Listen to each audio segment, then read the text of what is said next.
We celebrate today a member of our church that maybe belonged to the second wave of those in the church that were building what we know now as our church.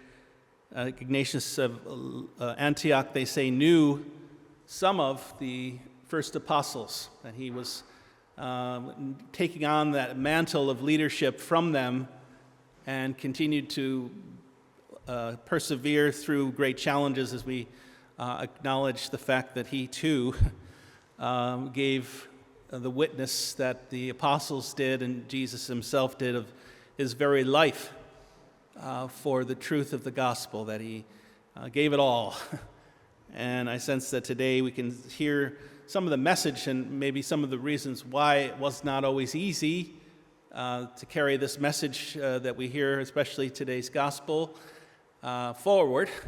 Helping people see their hypocritical nature is not always a pleasant experience, and sometimes has consequences for our own lives as we're standing up for the truth or continuing to try to live faithfully in the face of times or challenges to temptations to live otherwise. So we have his witness, and they say that in his time he was writing a lot, teaching other areas, helping develop what we now know as a diocese, recognizing the leadership of both the bishops, the priests, and deacons.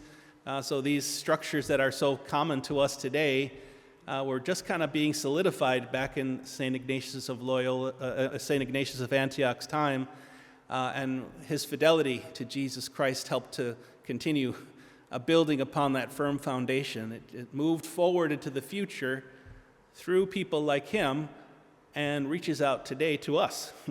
So that's sometimes what we call apostolic succession, or what the faith does. It continues to be spread.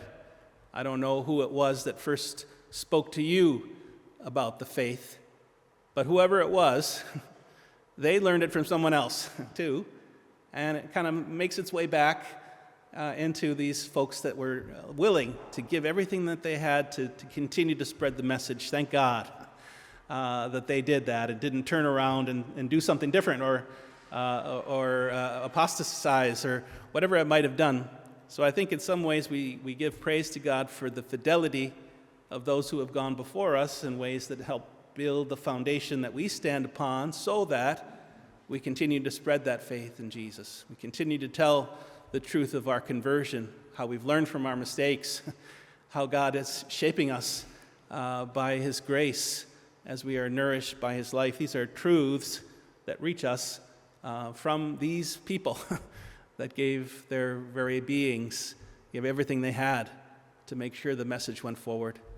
So maybe whatever God's call for us might be, we just got to give it everything we've got, whatever that might be, our call. And put ourselves in God's hands and say, okay, Lord, let's keep spreading the message somehow. Even through our weaknesses, we can be a witness to your grace, as I know St. Ignatius was, and he calls us today to trust in Jesus as he did, so that we can continue to spread the message of his salvation to everybody that we encounter.